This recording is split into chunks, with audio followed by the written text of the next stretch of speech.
Oh, there she is. There's something special about this cabinet that you're going to have to check out. Wait, what? Oh, nice. Hey guys, welcome back to the channel. If you're new here and you like home arcade, hit like, hit subscribe. Today we're talking about how you can take this unit and get HDMI out on your Arcade1up cabinet. We'll talk about why you'd want to do that and all the different various mods that this will be useful on. I'll talk about my experience with it and whether I think this is a good device. I'm going to be covering this a little bit. I'm going to definitely have a follow-up video, so make sure you hit subscribe so you don't miss out on that. So first of all, how does this work? Why does it work? Why would you want to do this? So the newer Arcade1up cabinets output 1280 by 960. That's a 4:3 aspect ratio. Those are the newer cabinets that we're talking about.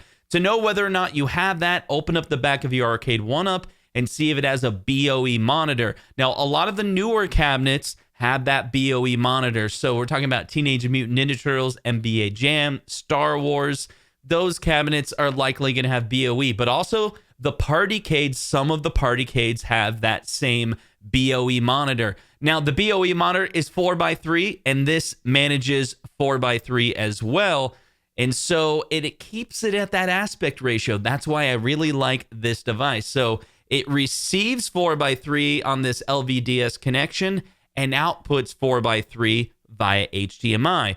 But that doesn't mean you have to have a 4:3 screen to feed it into. So, for example, I plugged it into a Samsung television, and that television understands 4:3 and can keep that 4:3 aspect ratio or stretch it to 16:9. But there's other use cases, other practical ones. You're probably not going to use a 40-inch TV like on your Arcade1up, but maybe you want to get a Dell 2007 that's also 4:3. This thing would work perfectly with it. And even Sean Watson demonstrated that with a little HDMI to DVI connector.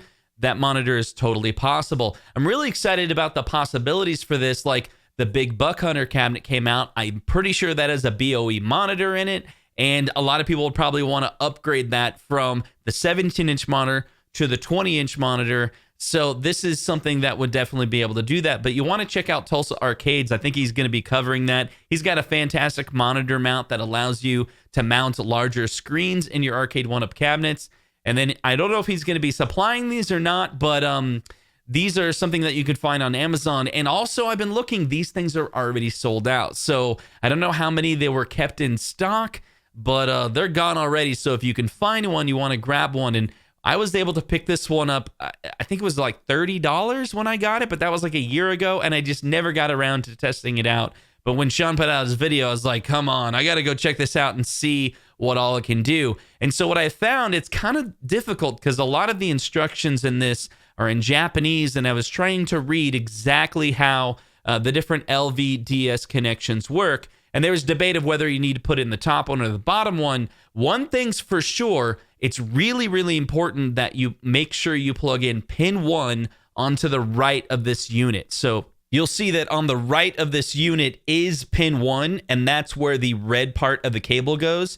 And you want to connect that to your Arcade1up cabinet. Make sure you have the right size, because you definitely don't want to get that wrong. But what I also found is you can plug in to both ports, and so you can actually output HDMI, but also feed the original monitor. So think about that. You could use this as a way to get HDMI out on your Arcade1up, but still keep the cabinet monitor stock. So you basically just have an HDMI out. And I think there's a lot of different uses for that. Maybe someone wants to stream online.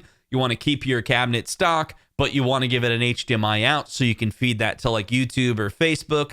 Maybe that would be something that people would want to be able to do. I also wanted to see if it was introducing any noise, so I zoomed in here in the video, and it looks really good on the monitor. This is about a 40-inch monitor, and I have it blown up. I have the camera focused way in. I don't see any noise. It just seems very, very crisp. I don't see any shimmering so far, but again, I've just played with this for a couple hours.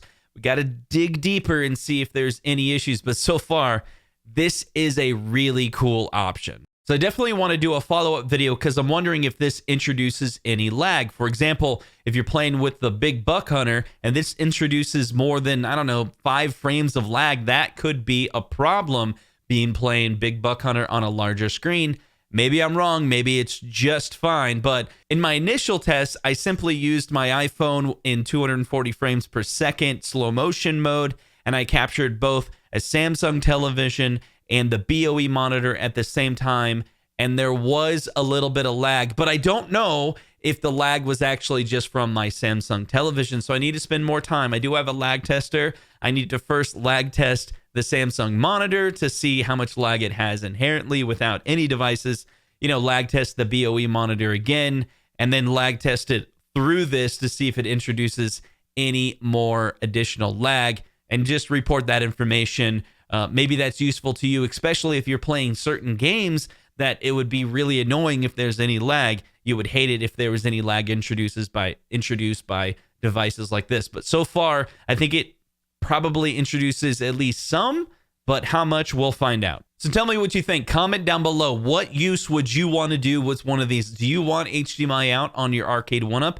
And is this something Arcade1up should be considering to doing on cabinets anyway? Can you imagine some of the newer cabinets just having native HDMI out anyway? And then we could use that for whatever we want. So that's all the time I have for today. Hit like, hit subscribe, comment down below. Let me know what you think, and we'll see you guys on the next one. Take care.